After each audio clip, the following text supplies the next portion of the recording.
दोस्तों, अधिक मास की एकादशी जो कि शुक्ल पक्ष में पड़ती है, उस एकादशी को कमला एकादशी, पुरुषोत्तमी एकादशी या फिर पद्मिनी एकादशी के नाम से जाना जाता है। इस दिन जगत के पालनहार भगवान श्री हरि विष्णु की पूजा आराधना की जाती है और भगवान श्री हरि विष्णु की प्रसन्नता के लिए व्रत धारण किया जाता है। आज की इस वीडियो में आप जानोगे कि पद्मिनी एकादशी कब है, एकादशी की तिथि कब प्रारंभ होगी, कब समाप्त होगी, व्रत आपको कब धारण करना है, पारण करने का शुभ मुहूर्त क्या है, द्वादशी तिथि कब प्रारंभ हो रही है, कब समाप्त हो रही है और हरिवासर की समाप्ति का समय क्या होगा। पद्मिनी एकादशी के दिन किस प्रकार से भगवान श्री हरि विष्णु की पूजा आराधना करें और कौन सा उपाय करें जिससे कि भगवान श्री हरि विष्णु की विशेष कृपा हमें प्राप्त हो और जिस भी मनोकामना से आप व्रत धारण कर रहे हैं या बिना व्रत किए भी पूजा आराधना कर रहे हैं, आपकी वो मनोकामना पूर्ण हो। इसके लिए आज विशेष क्या करना चाहिए, संपूर्ण जानकारी आपको आज की इस वीडियो में प्राप्त होगी। तो पहले जान लेते हैं पद्मिनी एकादशी की सही तिथि के बारे में। पद्मिनी एकादशी की तिथि प्रारंभ होगी 28 जुलाई शुक्रवार को दोपहर में 2:51 पर। एकादशी तिथि समाप्त हो रही है 29 जुलाई शनिवार को दोपहर 1:05 पर। तो ऐसे में सूर्योदयकालीन तिथि को ही व्रत धारण किया जाता है एकादशी में। और एकादशी सूर्योदय काल में हमें प्राप्त हो रही है 29 जुलाई को, यानी कि शनिवार के दिन। तो अधिक मास में पद्मिनी एकादशी का व्रत रखा जाएगा 29 जुलाई शनिवार के दिन। और किसी भी एकादशी का जब हम व्रत धारण करते हैं तो इस व्रत में 3 दिन के नियम होते हैं, जैसे कि दशमी से लेकर द्वादशी तक एकादशी का व्रत रखा जाता है। तो एक दिन पहले दशमी तिथि के नियम का पालन किया जाता है। अब दशमी तिथि के दिन आपको क्या करना चाहिए ये जान लेते हैं। दशमी तिथि के दिन आपको शुद्ध और सात्विक भोजन लेना चाहिए। दशमी तिथि के दिन लहसुन, प्याज, मांस, मदिरा, मसूर की दाल, टमाटर, बैंगन और मूली, गाजर या फिर चावल, ये सब चीज़ें नहीं खानी चाहिए। तो दशमी तिथि के दिन बिल्कुल शुद्ध और सात्विक भोजन लेना चाहिए।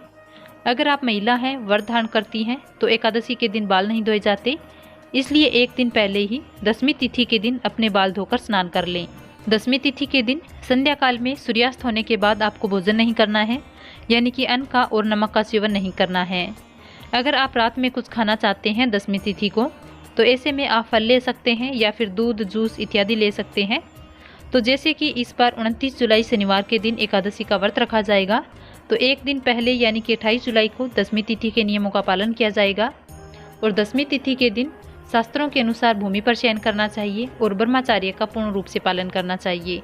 फिर अगले दिन 29 जुलाई को एकादशी का व्रत है और शास्त्रों के अनुसार एकादशी का व्रत धारण करने वाले या वाली को सुबह ब्रह्म मुहूर्त में उठना चाहिए। उठकर सबसे पहले भगवान श्री हरि विष्णु का ध्यान करना चाहिए, पंच देवताओं का ध्यान करना चाहिए। फिर नित्य कार्यों से निवृत्त होकर और गंगाजल मिश्रित जल से स्नान कर लीजिए। फिर साफ स्वस्थ वस्त्र धारण करके भगवान सूर्यदेव को जल अर्पित करने के बाद अपने घर के मंदिर में विधि विधान से भगवान श्री हरि विष्णु की पूजा कीजिए। आप चाहे तो भगवान श्री हरि विष्णु के निमित्त एक अलग से चौकी लगाकर और फिर आप विधि विधान से पूजा कर सकते हैं, कलश की स्थापना करके, या फिर आप अपने घर के मंदिर में भी जहाँ पर भगवान विराजमान है वहीं पर पूजा कर सकते हैं। जैसी भी सुविधा आपके पास उपलब्ध हो, दोनों ही प्रकार से पूजा ठीक मानी जाएगी। सबसे पहले भगवान विष्णु का जो भी आपके पास विग्रह है, जैसे कि शालिग्राम की शिला हो या लड्डू गोपाल जी हो या भगवान श्री हरि विष्णु का चतुर्भुज स्वरूप हो, तो आप उनका अभिषेक कर सकते हैं। भगवान विष्णु का अभिषेक पंचामृत से किया जाता है, या अगर आपके पास पंचामृत की सुविधा ना हो तो ऐसे में कच्चे दूध से या फिर शुद्ध जल में हल्दी मिलाकर भगवान श्री हरि विष्णु का अभिषेक कर सकते हैं। इसके बाद उन्हें पीले वस्त्र धारण कराएं, फिर पीले चंदन से उनका श्रृंगार कीजिए। इसके बाद धूप, दीप इत्यादि अर्पित करके विधि विधान से आपके पास जो भी सामग्री है उसी से विधिवत भगवान श्री हरि विष्णु की पूजा कर लीजिए। पद्मिनी एकादशी के दिन भगवान श्री हरि विष्णु को पीले पुष्प अर्पित कीजिए। मौसम अनुसार फलों का भोग अर्पित कीजिए, पंचामृत का भोग लगाइए। आज के दिन भगवान श्री हरि विष्णु को सफेद या पीली मिठाइयों का भोग भी आप लगा सकते हैं। तो जो भी आपके पास उपलब्ध हो उसी को भगवान को भोग अर्पित कीजिए। लेकिन ध्यान ये रखना है कि आप जो भी भोग भगवान को अर्पित करते हैं उसमें तुलसी दल अवश्य होना चाहिए। एकादशी के दिन तुलसी के पत्ते भूल से भी नहीं तोड़ने चाहिए। तो एकादशी से एक दिन पहले ही तुलसी के पत्ते तोड़कर रख लीजिए। दशमी तिथि के दिन यानी 28 जुलाई को आप तुलसी के पत्ते तोड़कर रख सकते हैं। और शास्त्रों के अनुसार तुलसी के पत्ते कभी भी बासी नहीं माने जाते, इसलिए आप उनका प्रयोग भगवान श्री हरि विष्णु की पूजा में एकादशी के दिन कर सकते हैं। एकादशी के दिन सुबह की पूजा करते समय आप अपने व्रत का संकल्प ले लीजिए। अगर आपकी कोई विशेष मनोकामना है तो आप अपनी मनोकामना के निमित्त ही आप ये व्रत धारण कर सकते हैं, या फिर सिर्फ भगवान श्री हरि विष्णु की कृपा प्राप्ति के लिए या उनकी प्रसन्नता के लिए पद्मिनी एकादशी का व्रत धारण कर रही हैं, तो इस प्रकार से भी आप व्रत का संकल्प ले सकते हैं। अगर आप एकादशी का व्रत धारण करते हैं तो सुबह की पूजा करने के बाद आप फलाहार कर सकते हैं, कोई सा भी फल खा सकते हैं, जूस पी सकते हैं, फलों का रस ले सकते हैं या फिर चाय, जल इत्यादि लेकर इस व्रत को धारण कर सकते हैं। शाम के समय फिर से भगवान श्री हरि विष्णु की पूजा आराधना करने के बाद ही फलाहार कर सकते हैं। अन्न का सेवन अगले दिन ही किया जाता है, द्वादशी तिथि में शुभ मुहूर्त में व्रत का पारण करते समय। इस बीच में एकादशी के दिन भूल से भी आपको अन्न का सेवन नहीं करना चाहिए। एकादशी के व्रत में सेंधा नमक भी नहीं खाना चाहिए। शास्त्रों के अनुसार एकादशी की रात्रि में अगर जागरण किया जाता है भजन कीर्तन करते हुए और भगवत गीता का पाठ भगवान श्री हरि विष्णु के सामने शुद्ध घी का दीपक प्रज्वलित करके पढ़ा जाता है, तो इससे किसी भी प्रकार की आपकी मनोकामना हो अवश्य पूर्ण होती है। भगवान श्री हरि विष्णु की कृपा भी आपको प्राप्त होती है और इसी के साथ आपके पितरों की आत्माएं भी तृप्त होती है, पितर भी प्रसन्न होते हैं, भगवान श्री हरि विष्णु भी प्रसन्न होते हैं। तो ऐसे में आपके मन की कोई भी इच्छा हो वह शीघ्र पूर्ण होती है। और द्वादशी तिथि के दिन सुबह जल्दी उठकर स्नान करके साफ स्वस्थ वस्त्र धारण करके भगवान श्री हरि विष्णु की पूजा कर लीजिए, भगवान सूर्य देव को जल अर्पित कर दीजिए। उसके बाद शुभ मुहूर्त में आप अपना व्रत खोल सकते हैं। शुद्ध और सात्विक भोजन लेकर आप अपना व्रत खोल सकते हैं। अपने व्रत का पारण करने से पहले किसी ब्राह्मण को घर बुलाकर भोजन कराना चाहिए, ऐसा शास्त्रों का विधान है।